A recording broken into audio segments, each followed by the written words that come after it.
IP, Secretary.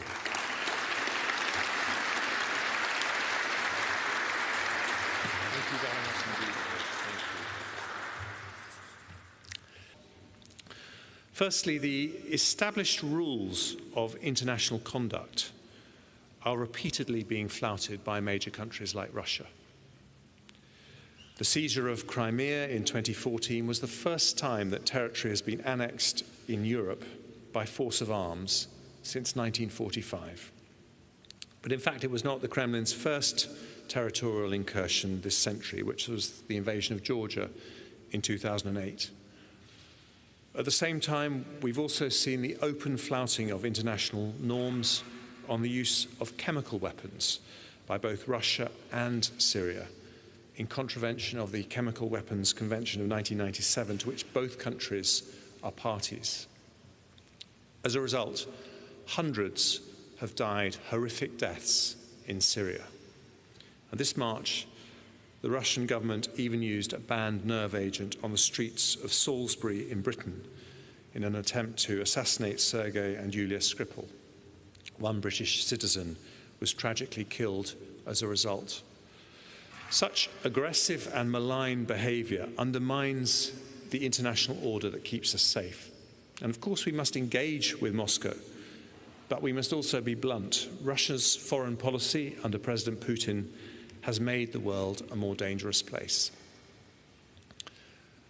The second challenge is the changing East-West balance of power. By 2030, China is forecast to overtake America as the world's biggest economy.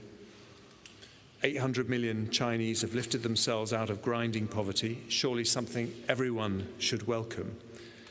By 2050, China and India are projected to account for a greater share of global GDP than the G7, compared to less than half of that level today.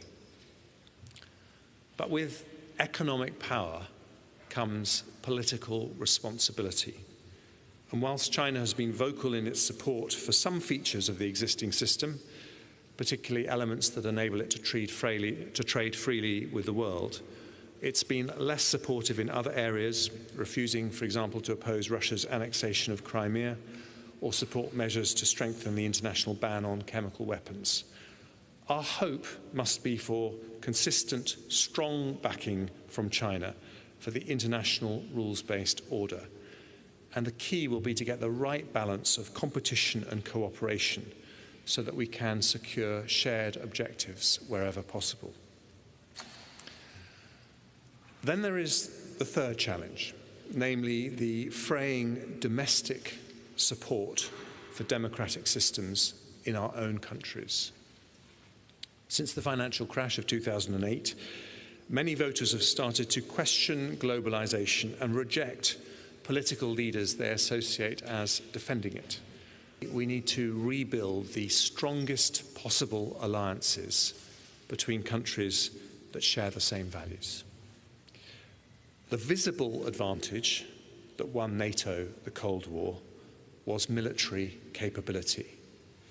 The invisible weapon was a rock-solid alliance of like-minded nations that sat behind it.